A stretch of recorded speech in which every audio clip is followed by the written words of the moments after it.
Ġiet inawgurata binja Net Zero Carbon tal-Korporazzjoni għas-Servizzi tal-Ilma li lestit b'suċċess proġett ambizzjuż u mill-aktar modern ta' maħżen ewlieni f'Bullable b'investiment li jlaħħaq is-7.2 miljun euro.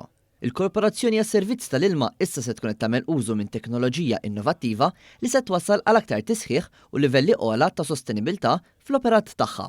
Mifrux fuq medda ta' 2000 metru kwadru, il-maħżen il-ġdid ġie ddisinjat biex jaħżen aktar minn 920 stock keeping units, b'valur ta' madwar 9 miljun euro. Il-binja hi wkoll magħmra b'sistema fotovoltaika mill-aktar avvanzata li tiġġenera madwar 430,000 kWh ta' enerġija rinnovabbli fis-sena.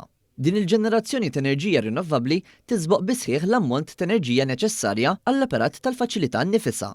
Bekk, il-binja jiddisinjata biex topera mingħajr carbonju net. Waqt iċ-ċeremonja tal-inawgurazzjoni, il-Prim Ministru Robert Abela sostna li dan il-proġett ambizzjuż jirrappreżenta pass kruċjali lejn it-titjib tal-effiċjenza fl-użu tal-enerġija u l-istandards fil-bini u l-kostruzzjoni f'pajjiżna. U qal li b'inizjattivi bħal dawn, pajjiżna qed jilqa' l-isfidi tal-lum u ta' għada u jdawwarhom f'opportunitajiet.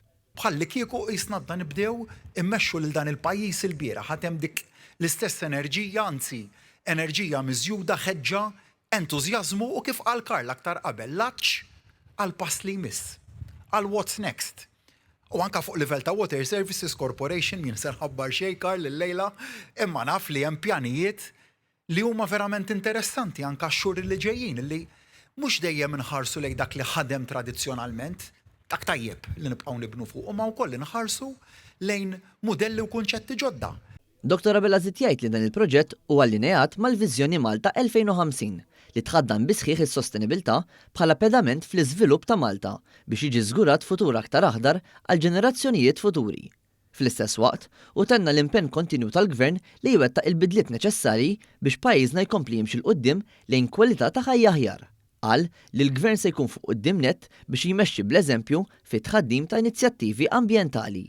Fuq livell Ewropew qed nitkellmu li rridu nkunu fl-2050 din il-binja tagħti eżempju konkret u ċar ta' kif irridu naħdmu biex naslu għalfejn irridu nkunu b'mod ġenerali mbagħad għat-tragward tal-2050. Grazzi għalhekk mill-ġdid lil kull min kien involut biex dan il-proġett seta' jitwettaq, grazzi u nagħlaq mill-ġdid lil ħaddiema tal-Water Services b'mod ġenerali, 1200 ħaddiem li qed tagħtu servizz imprezzabbli lil dan il-pajjiż f'settur illi kif ingħata aktar qabel huwa tal-aktar kruċjali għaliex qed nitkellmu dwar riżorsa mill-iktar essenzjali għal ħajja ta' kuljum grazzi għalikom dan il-pajjiż huwa provdut minn servizz bl-aqwa mod bi kwalità tal-ilma bl-aqwa mod ukoll kif anke ġie mħabbar fl-aħħar jiem fejn komplejna nenfasizzaw fuq it-titjib tal-kwalità tal-ilma u fuq il-konsistenza tal-kwalità tal-ilma madwar il-pajjiż kollu. Grazzi lil kulħadd.